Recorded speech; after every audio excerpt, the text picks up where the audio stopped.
नमस्कार दोस्तों, बायजूस आईएएस हिंदी में आप सभी का स्वागत है। आज हम आपके सामने 15 जुलाई 2021 के दैनिक क्विज प्रस्तुत कर रहे हैं, जिसमें द हिंदू अखबार, पीआईबी तथा भारत सरकार के विभिन्न मंत्रालयों की घोषणाओं के आधार पर प्रारंभिक परीक्षा के प्रश्न हम आपको देते हैं। आज के अपने हम पहले प्रश्न को देखते हैं। थोक मूल्य सूचकांक के संदर्भ में निम्नलिखित कथनों पर विचार कीजिए। इसमें सामान और सेवाएं दोनों शामिल हैं। आप थोक मूल्य सूचकांक के लिए ध्यान रखें, इसमें सेवाएं शामिल नहीं होती हैं। इसमें केवल वस्तुएं शामिल की जाती हैं और वर्तमान में अगर हम देखें तो 697 वस्तुएं इसमें शामिल होती हैं, जिसके लिए आधार वर्ष लिया जाता है 2011-12। इस सूचकांक को वाणिज्य और उद्योग मंत्रालय के जो आर्थिक सलाहकार होते हैं उनके द्वारा जारी किया जाता है। तो पहला पॉइंट आप ध्यान रखें, ये गलत है, इसमें सेवाएं शामिल नहीं है। दूसरा, इसमें राजकोषीय नीति के प्रभाव को दूर करने के लिए कर शामिल नहीं होता है। आप ध्यान रखें, थोक मूल्य सूचकांक के आप नाम में ही देख सकते हैं कि थोक रूप में एक तरह से मूल्य लिया जाता है, यानी फैक्ट्री या कहीं से उत्पादन होकर जब वस्तु निकल रही होती है उसके बाद का मूल्य लिया जाता है। यानी इसमें एक तरह से खुदरा मूल्य शामिल नहीं है। रिटेल प्राइस जो हम और आपके द्वारा दिया जाता है, जो हम और आपके द्वारा मूल्य दिया जाता है बाजार में, उसमें अप्रत्यक्ष कर जुड़े होते हैं। तो यहाँ पर अगर हम देखें तो ये कर शामिल नहीं होता है अगर हम थोक मूल्य सूचकांक की सामान्य तौर पर बात करें। तो राजकोषीय नीति का प्रभाव ये है कि राजकोषीय नीति का मतलब आप उस नीति को कह सकते हैं जिसके माध्यम से सरकार के द्वारा एक तरह से करों के माध्यम से विभिन्न प्रकार के सुधार किए जाते हैं।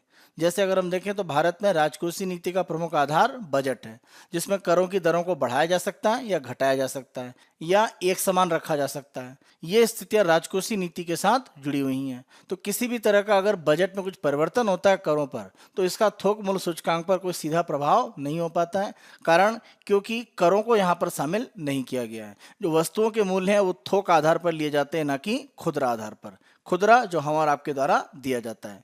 इसीलिए दूसरा कथन यहाँ पर आपका सही है, पहला गलत है। आप ध्यान रखें, आपसे पूछा गया कौन सा गलत है, तो आपका आंसर हो जाता है ए, केवल एक, क्योंकि पहला गलत है और दूसरा सही है। यह प्रश्न हमने आपसे इसलिए पूछा है क्योंकि अगर हम जून के थोक मूल्य सूचकांक के आंकड़े देखें तो उसके आधार पर जो महंगाई की एक तरह से दर है वो 12.07% पहुंच गई है। यानी मई की तुलना में अगर हम देखें तो इसमें गिरावट आई है। मई में 12.94% थी। तो ये गिरावट एक तरह से दिखा रही है कि थोक मूल्य सूचकांक के आधार पर जो मुद्रास्फीति है उसमें कुछ एक तरह से नियंत्रण की स्थिति दिख रही है। अपने दूसरे क्वेश्चन को हम देखते हैं। निम्नलिखित कथनों में से कौन सा या कौन से सही हैं? किसी भी राजनीतिक दल को प्रत्यक्ष या अप्रत्यक्ष रूप से किसी भी राशि का योगदान कॉर्पोरेट सामाजिक उत्तरदायित्व यानी सीएसआर गतिविधि के रूप में माना जाएगा। आप ध्यान रखें, भारत में कंपनी एक्ट 2013 के अंतर्गत अगर हम सेक्शन 135 को देखें तो इसके द्वारा कॉर्पोरेट सामाजिक उत्तरदायित्व की बात कही गई है। भारत विश्व के प्रथम देशों में है जिन्होंने कॉर्पोरेट सामाजिक उत्तरदायित्व को निश्चित रूप से सुनिश्चित किया है। इसके माध्यम से सरकार ने यह कहा है कि कोई भी कंपनी या किसी कंपनी की कोई होल्डिंग कंपनी है या किसी कंपनी की कोई सब्सिडरी या सहायक कंपनी है या कोई विदेशी कंपनी है, उन सभी के लिए इसको लागू किया गया है। तो कोई भी कंपनी है अगर उसका शुद्ध मूल्य यानी नेट वर्थ जो बाजार में उसका मूल्य शुद्ध रूप में अगर 500 करोड़ रुपए या उससे ज़्यादा है, कोई भी कंपनी जिसका टर्नओवर यानी जो भी वो सालाना व्यापार कर रहे हैं वो 1000 करोड़ रुपए या उससे ज़्यादा है, किसी भी कंपनी का किसी वित्तीय वर्ष में शुद्ध लाभ नेट प्रॉफिट 5 करोड़ रुपए या उससे ज़्यादा का है, ये तीनों शर्तें जब कंपनी के द्वारा पूरी की जाती हैं तो उनके लिए आवश्यक है कि वो कॉर्पोरेट सामाजिक उत्तरदायित्व में योगदान करें। आप ध्यान रखें, पिछले 3 वित्तीय वर्ष में उनका जो भी औसत शुद्ध लाभ होता है उसका 2% उनको कॉर्पोरेट सामाजिक उत्तरदायित्व में व्यय करना है। जब हम बात करते हैं कि कहाँ ये व्यय किया जाए तो आप देखिए, शिक्षा के क्षेत्र में, स्वास्थ्य के क्षेत्र में, गरीबी हटाने के लिए, कुपोषण दूर करने के लिए या पर्यावरण संरक्षण के लिए कोई कार्यक्रम है जैसे वन रोपण का कार्यक्रम है, इस तरह की योजनाओं में प्रमुख रूप से व्यय किया जाता है। या प्रधानमंत्री राहत कोष में उनके द्वारा जो योगदान दिया गया है वो भी कॉर्पोरेट सामाजिक उत्तरदायित्व में शामिल है। किसी कंपनी के द्वारा किसी कानून या कोई अधिनियम है उसका पालन कराने के लिए अगर कोई व्यय किया गया है तो वो कॉर्पोरेट सामाजिक उत्तरदायित्व में नहीं आता है। जैसे मान लीजिए श्रम कानूनों की अगर हम बात करें, उसको पालन करने के लिए कंपनी के द्वारा अगर कोई व्यय किया जा रहा है तो वो कॉर्पोरेट सामाजिक उत्तरदायित्व में नहीं आता है। इसी तरीके से अगर किसी कंपनी के द्वारा किसी राजनीतिक दल को प्रत्यक्ष या अप्रत्यक्ष रूप से कोई योगदान किया गया है तो वो भी कॉर्पोरेट सामाजिक उत्तरदायित्व में नहीं आता है। दोनों ही एक तरह से बिंदुओं को अगर हम देखें तो पहला और दूसरा दोनों पॉइंट यहाँ पर गलत हो जाते हैं। तीसरा पॉइंट हम देखते हैं, कॉर्पोरेट सामाजिक उत्तरदायित्व को अनिवार्य करने वाला भारत दुनिया का पहला देश है। तो यहाँ पर पहला और दूसरा गलत है, तीसरा सही है। तो आंसर आपका सी, केवल 3। यहाँ पर यह प्रश्न हमने आपसे इसलिए पूछा है क्योंकि कॉर्पोरेट सामाजिक उत्तरदायित्व को राजस्थान में प्रयास किया जा रहा है कि महिलाओं में उद्यमशीलता को विकसित करने के लिए जो कार्यक्रम है उनके साथ में जोड़ा जाए। अगला क्वेश्चन हम देखते हैं, निम्नलिखित में से कौन सा आघात वाद्य यंत्र है? आघात वाद्य यंत्र की अगर हम बात करें तो इनको परक्यूशन इंस्ट्रूमेंट भी कहा जाता है।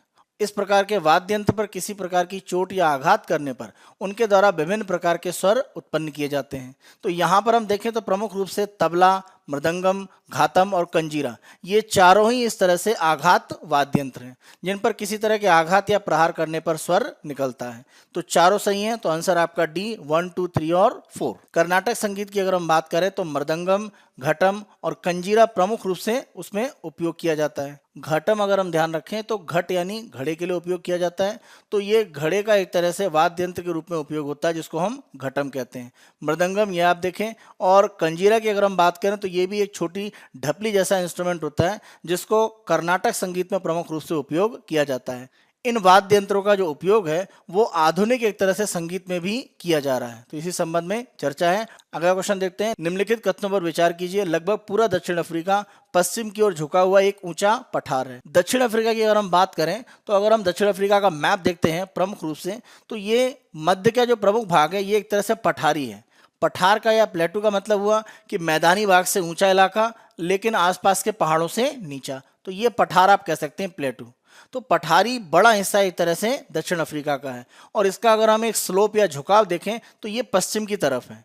इसीलिए प्रमुख नदियां अगर हम देखें तो वो पश्चिम की तरफ बहती हैं। जैसे अगर हम यहाँ मैप में देखें तो ऑरेंज नदी इसकी सबसे प्रमुख नदी है और वॉल नदी इसकी एक सहायक नदी है, और इसका जो प्रवाह है वो अगर हम देखें तो पश्चिम की तरफ है, और पश्चिम का जो भाग है वो अटलांटिक महासागर का है, जबकि अगर हम पूर्वी भाग की बात करें तो ये हिंद महासागर का है। तो अगर हम यहाँ पर देखें तो पहला पॉइंट आपका बिल्कुल सही है कि पूरा दक्षिण अफ्रीका पश्चिम की ओर झुका हुआ एक ऊंचा पठार है। दूसरा, ऑरेंज और वॉल नदियां ड्रैकेंसबर्ग पहाड़ों से पूर्व की ओर हिंद महासागर में बहती हैं। यहाँ पर इसके पूर्व की ओर के प्रवाह को कहा गया है और हिंद महासागर में जाकर बहती हैं, इसीलिए कथन गलत हो जाता है क्योंकि ये अटलांटिक महासागर में एक तरह से गिरती हैं। अगर हम ऑरेंज नदी की बात करें जिसकी सहायक वॉल नदी है, तो ये पश्चिम की दिशा की ओर बहती है, न कि पूर्व की ओर।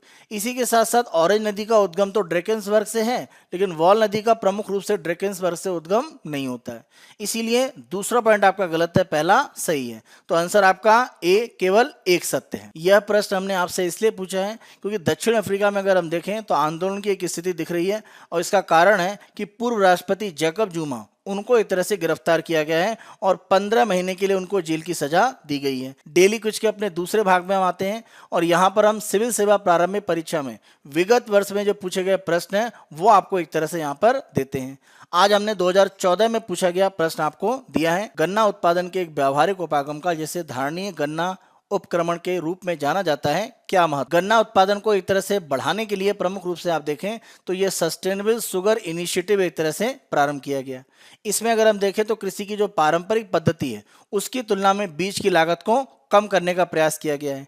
इसी के साथ साथ यहाँ पर देखें कि जो भी यहाँ पर सिंचाई के लिए जल का उपयोग किया जाता है उसका भी प्रभावकारी उपयोग करने के लिए टपक सिंचाई या ड्रिप इरिगेशन का प्रयोग प्रारंभ किया गया है। तीसरा पॉइंट आप देखें, रासायनिक या अकार्बनिक उर्वरकों का बिल्कुल इस्तेमाल नहीं होना है, ऐसा नहीं है, ऐसा बिल्कुल नहीं कहा गया है अगर हम इस योजना की बात करें।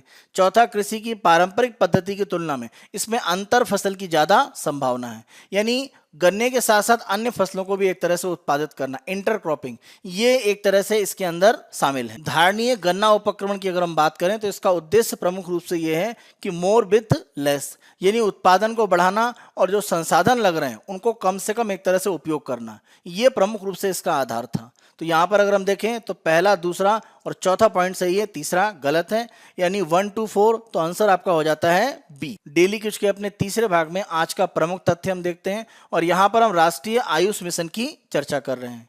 अगर हम आयुष मंत्रालय की बात करें तो उसके द्वारा भारत में चिकित्सा की जो 7 प्रमुख पद्धतियां हैं जो परंपरागत रूप में एक तरह से भारत में उपयोग की जाती हैं, उनका यहाँ पर एक तरह से संरक्षण किया जाता है, जिसमें आयुर्वेद, योग, नेचुरोपैथी यानी प्राकृतिक चिकित्सा, यूनानी, सिद्ध, सुअरिगपा आप ध्यान रखें तिब्बत की एक परंपरागत चिकित्सा पद्धति है, और साथ साथ होम्योपैथी। तो इन 7 का प्रमुख रूप से आयुष मंत्रालय के माध्यम से एक तरह से संरक्षण किया जाता है।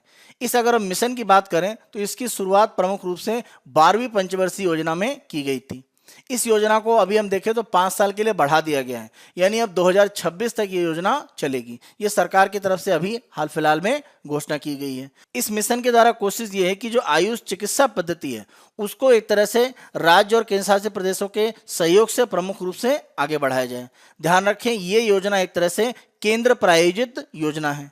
अगर हम इसके उद्देश्य देखें तो पहला उद्देश्य ये है कि आयुष जो अस्पताल हैं और जो औषधालय हैं उनको एक तरह से अपडेट करना या वर्तमान आवश्यकताओं के अनुसार उनमें सुधार करना। जितने भी भारत में प्राथमिक स्वास्थ्य केंद्र यानी प्राइमरी हेल्थ सेंटर, सामुदायिक स्वास्थ्य केंद्र यानी कम्युनिटी हेल्थ सेंटर्स और जिला अस्पताल डिस्ट्रिक्ट हॉस्पिटल, यहाँ पर आयुष सुविधाओं को एक तरह से मजबूत करना, सभी तक उसकी पहुंच बनाना और उसको लागत एक तरह से कम करना, जिससे कि अधिकांश लोग इसका उपयोग कर सके। ये प्रमुख रूप से उद्देश्य है। दूसरा एक प्रमुख उद्देश्य है कि जो भी आयुष से संबंधित शैक्षणिक संस्थाएं हैं उनको मजबूत करना। और राज्यों के स्तर पर अगर हम देखें तो आयुर्वेद, सिद्ध, यूनानी और होम्योपैथी, इनके संबंध में जो भी फार्मेसी यानी यहाँ पर दवाओं के वितरण करने के जो केंद्र हैं इनसे संबंधित, उनको मजबूत करना।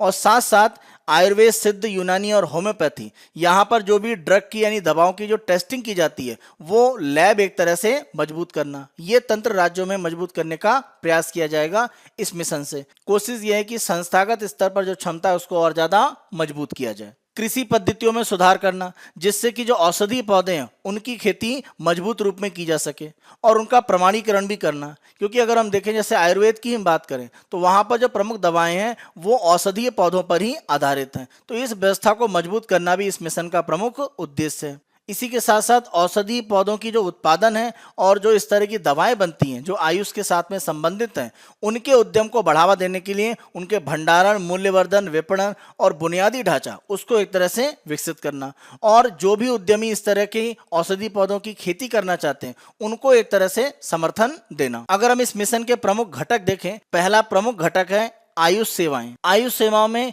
ये सातों जो पद्धतियां हैं उनको प्रमुख रूप से जो भी हमारे स्वास्थ्य केंद्र हैं वो प्राथमिक हो, सामुदायिक हो या जिला स्तर पर हो, वहां पर लागत प्रभावी रूप में लागू करना। ये आयुष सेवाओं का एक पहला प्रमुख घटक है इस मिशन में। इसी के साथ साथ एक लक्ष्य ये है कि 50 बिस्तरों वाले एक एकीकृत आयुष अस्पतालों की स्थापना करना, जिससे कि आयुष चिकित्सा को हम बढ़ावा दे सकें। दूसरा प्रमुख यहाँ पर घटक है आयुष शैक्षणिक संस्थान। पहला प्रमुख यहाँ पर उद्देश्य है कि सरकारी और सरकारी सहायता प्राप्त दोनों प्रकार के जो आयुष संस्थान हैं जहाँ पर स्नातक या स्नातकोत्तर जो भी शैक्षणिक स्तर दिया जा रहा है उन दोनों को और ज़्यादा मजबूत करना। जिन राज्यों में सरकारी क्षेत्र में आयुष का कोई भी शिक्षण संस्थान नहीं है, इस प्रकार के शिक्षण संस्थानों को राज्यों में खोलने के लिए उनको वित्तीय सहायता प्रदान करना एक प्रमुख उद्देश्य है। तीसरा हम देखें ASUH यानी आयुर्वेद, सिद्ध, यूनानी और होम्योपैथी। तो इसमें जो भी औषधियाँ उपयोग हो रही हैं उनमें गुणवत्ता नियंत्रण करना, क्योंकि हम भारत और अंतर्राष्ट्रीय स्तर पर इन चिकित्सा पद्धतियों को तभी आगे बढ़ा सकते हैं जब इसमें जो औषधियाँ उपयोग की जा रही हैं उनमें गुणवत्ता नियंत्रण रखा जाए। इसके लिए जो भी फार्मेसी इनको बेचती हैं और जो ड्रग टेस्टिंग की जाती है उनकी लैब के जो तंत्र है उसको मजबूत किया जाएगा। आयुष, सिद्ध, यूनानी और होम्योपैथी जो दवाएं हैं उनके संबंध में जो नियामक ढांचा है उसको मजबूत करना, जिससे कि गुणवत्ता नियंत्रण को बढ़ाया जा सके। अंतर्राष्ट्रीय बाजार में इनके निर्यात को सक्षम करने के लिए इन दवाओं की जो गुणवत्ता है उसमें और सुधार करने की आवश्यकता है। चौथा इस मिशन का प्रमुख घटक है औषधीय पौधे। इनका बड़े पैमाने पर उत्पादन आवश्यक है, तो औषधीय पौधों की खेती का समर्थन करना, कृषि प्रणालियों में औषधीय पौधे को एकीकृत करना। कोशिश ये की जानी है कि औषधीय पौधों के आधार पर इनका प्रसंस्करण करके जो दवा निर्माण है उस तरह के क्लस्टर बनाने का प्रयास भी किया जाए। और मानक स्थापित करना इस मिशन का चौथा सबसे प्रमुख घटक है, उसका कार्य है। 5 साल के लिए इस मिशन की अवधि को बढ़ा दिया है। ये हमारा 15 जुलाई 2021 का डेली क्विज था। आने वाले दिनों में अन्य दिनों के डेली क्विज हम आपको इसी तरह से उपलब्ध कराते रहेंगे। बायजूस IAS हिंदी को आप बहुत पसंद कर रहे हैं, अधिक से अधिक संख्या में लाइक, शेयर और सब्सक्राइब अवश्य करें। धन्यवाद।